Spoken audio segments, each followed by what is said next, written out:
আরে আমি একেবারে হারাইলাম।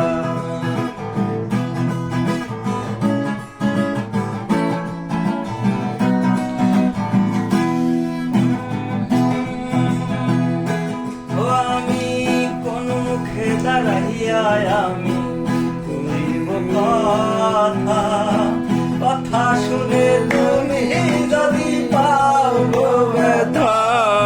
আমি কোন মুখে দাঁড়াইয়া কইব কথা, কথা শুনে তুমি যদি পাও গো ব্যথা। আমি নিজের হাতে নিজের পায়ে কুড়াল মারিলাম, নিজের হাতে নিজের পায়ে কুড়াল মারিলাম। যারে আমি একেবারে হারাইলাম এই জীবনে, যারে আমি একেবারে